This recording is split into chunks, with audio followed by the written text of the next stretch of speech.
তাকে তো চোখে পর্দা ফেলে দিছে, এবার হেদায়েত দিবে।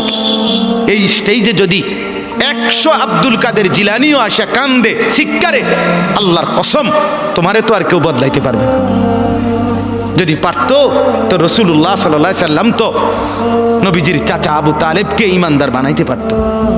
পারতো কি না বলেন না?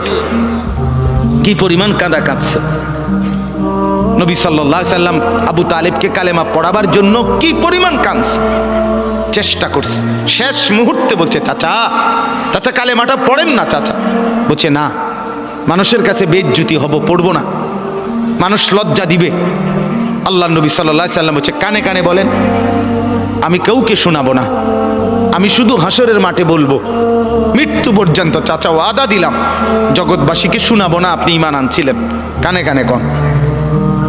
আবু তালেব বলছে না, কানে কানেও বলবো না। এবার নবী বলে চোখের পানি ফেলতে ফেলতে, চাচা এমনও কইতেন না তো, ঠিক আছে চাচা আমি কালেমাটা পড়ি, আপনি শুধু ঠোঁটটা নাড়েন,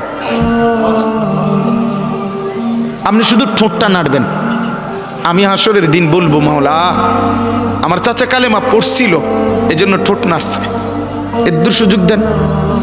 চাচা বলছে না না না, আমি ঠোঁটও নাড়বো না।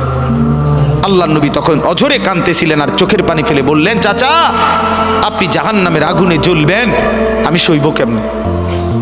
আবু তালেব নাফরমান তখন কি বলছে জানেন?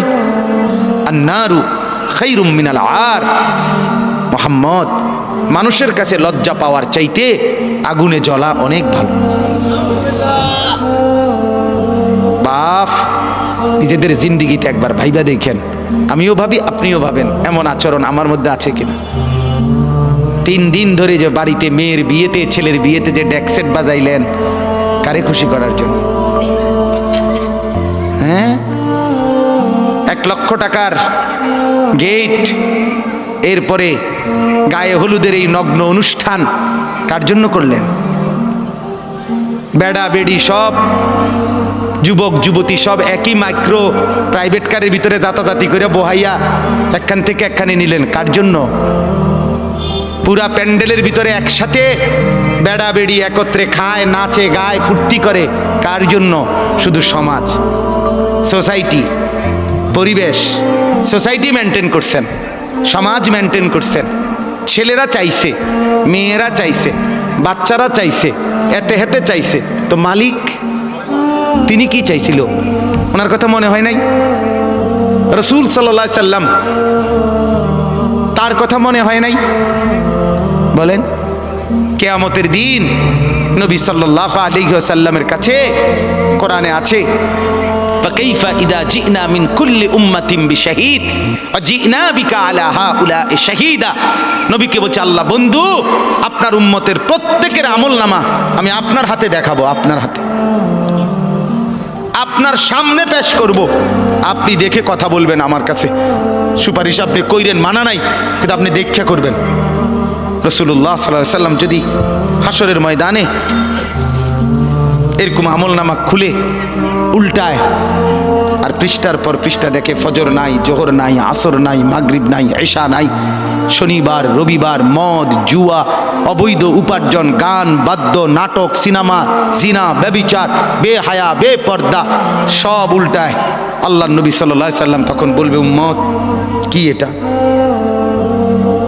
উম্মত আমার 23 বছরের এত চোখের পানির কথা একবারও মনে হয় নাই? কি আনছো এটা আমারে? উম্মত তুমি জানো না আমি যে তায়েফের পাথরের আঘাতে পুরা পিঠ চালনির মতো ঝাঁঝরা বানায় ফেলছে আমার? শোনো নাই তুমি? আমারে যে উহুদের ময়দানে দান দান শহীদ করে রক্তাক্ত করছে, তুমি শোনো নাই? আমি যে 14 দিন পেটে ক্ষুধার তাড়নায় পাথর বাঁধছিলাম, উম্মত তোমার মনে নাই?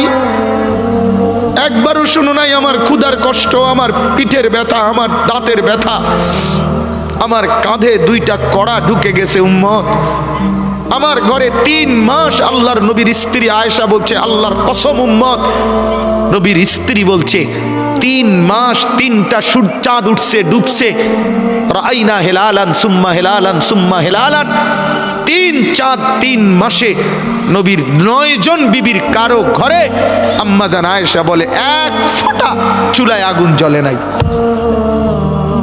মা আওকাদাত ফি আবিয়াতে রাসূলিল্লাহ নারুন, নবীর একজন বিবির ঘরেও আগুন জ্বলে নাই। আল্লাহ নবীর স্ত্রী আয়েশা একদিন বলছিলেন নবীকে, পিঠে হাত বুলাইয়া, ইয়া রাসূলুল্লাহ, স্বামী আপনার পিঠ ছিদ্র ছিদ্র কেন, পুরা পিঠ চালনির মতো ছিদ্র ছিদ্র কেন? আপনার কি ছোটবেলায় বসন্ত রোগ হয়েছিল, গোটা হয়েছিল? আল্লাহর নবী চোখের পানি ফেলে বলছে, আয়েশা তুমি জানো না আমার এই পবিত্র দেহে তো কোনোদিন মশাও বসে না, মাছিও বসে না, পোকা বসবে কেমনে? আমার পবিত্র দেহে তো হাঁটলে মেশকের গ্রান বের হয়, আমার পেশাব পায়খানাও তো কোনোদিন জমিনের উপরে 1 সেকেন্ড থাকে না, মাটি ফাঁক করে ভেতরে নিয়ে যায়, সেই আমার গায়ে গোটা হবে কেন? আয়েশা, এগুলো আমার তায়েফের পাথরের আঘাতের রক্তের দাগ।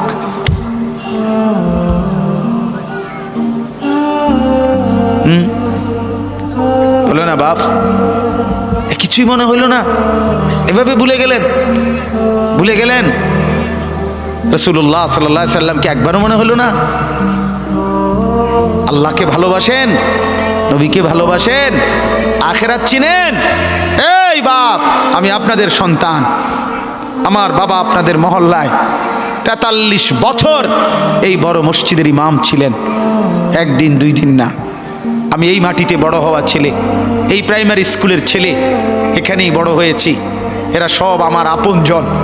আমি আমার আপনজনদেরকেই শক্ত করে বললাম, আমি যদি কারো ভাতিজা হই, আপনি আমার চাচা, আমি চাই আমার চাচা যেন হয় জান্নাতি। আমি যদি কারো নাতি হই, আপনি আমার দাদা, আমি চাই আমার দাদা যেন হয় জান্নাতি।